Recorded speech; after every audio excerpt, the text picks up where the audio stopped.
Комуз улуттук аспабын нота менен эмес, тамга менен ойноо ыкмасын ойлоп табышты. Көрсө жалпы музыкалык жети нота күүнүн сырын ачып бере албайт экен. Комуз жөнөкөй аспап эмес, ага өзгөчө мамиле жасоо керек деп комузчулар атайын жаңы тутум чыгарышты. Эми көнүмүш жети нотанын ордуна кыргыз новаторлору байыркы Енисей алфавитин колдонууну сунуштайт. Аны менен азыр таанышып алыңыздар. Соль, ля, си, до, ре, ми болот. Тиги агайдын эң белги тамгаларында бул сөмөй, ортон, чыпалак биринчи кылда турат. Алмаз 3 жылдан бери комузда эң белги деген тутум боюнча ойнойт. Анда ноталар үчүн 5 сызыктын ордуна комуздун 3 кылын элестеткен болгону 3 сызыкта байыркы Енисей алфавитинде аспаптагы манжалардын жайгашышы жазылган. Жаңы музыкалык тутумдун автору чебер комузчу Нурак Абдрахманов. Ал өзү комузду өз алдынча үйрөнгөн. Европа нота тутумунда 17 таналдык бар. Аны комуздун өзгөчөлүгүнө төп келиштире албай койгондуктан өзүнүн комузда ойноо ыкмасын ойлоп тапкан. 3-чү позициядан гарматураны мамды баштайт.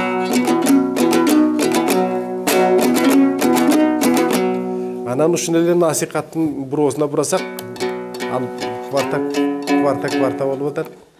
4-чү аралыкка бөлүнөт да үстү асты. Анан жанагы вашподойчу шерткенде ажерде келбей атат.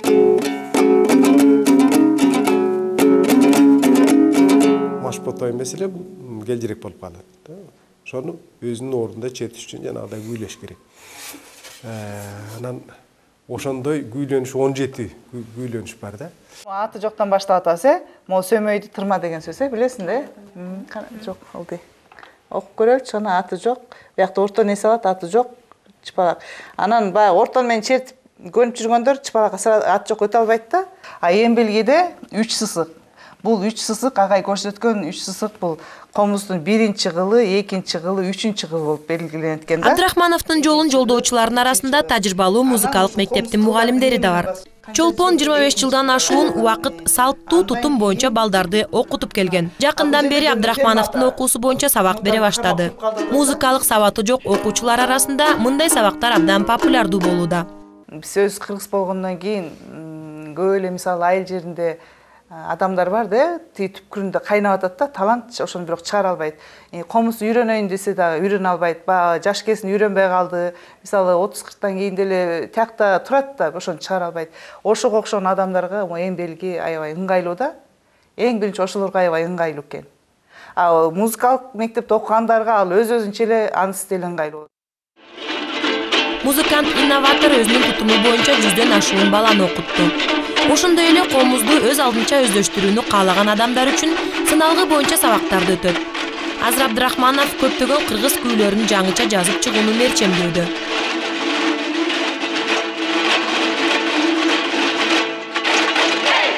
Бул мен түшүнүксүз, мен билбейм, айта албайм. Бирок ал тутумдун зарылчылыгы жана мүмкүнчүлүгүнө көп музыкант макул болбойт. Турдубек Чокиев 15 жылдан бери кыргыз композиторлорунун ишин европалык нота менен терип басып чыгарат да, ноталарды гана кабыл алат.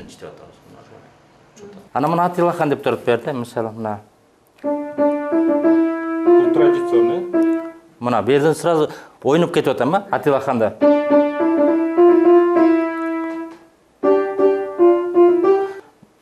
Ойнай алам. Бул жерде ошону ойнай албайм да, берден кантип түшүнөм эмне дегеним экенин. Мен берден ойноп кетем. Атилахан, бул деле Атилахан, бул деле Атилахан. Муну айтып атпаймынбы? Мына орекил бул аккорд эмес да, жөнөкөй эле бир үндүү нота менен жазылган. Муну флейт ойногондор деле кайсы аспап болсо дагы мына нота менен ойноп көрсө болот, ушуну ойноп алат. Ал эми муну Мурак байкен үйрөтүп аткан канча окуучулар болсо, ошолор балким ушул нота менен ойношу мүмкүн, калгандар ойной албайт. Анан биз кайра эле өзүбүзгө эле артка кетип эле мындай эле өзүнүн чакан чөйрөгө ылайыктай беребизбиз, дүйнөгө чыгышыбыз керек да. Аспапта жакшы ойноп, аны сезе билүү үчүн эс тутум жана кулак мыкты болушу керектигин инноватор музыканттар жана салттуу музыка чеберлери бир ооздон айтууда. Ансыз нота дагы, тамга белгилери дагы музыкага жатпайт.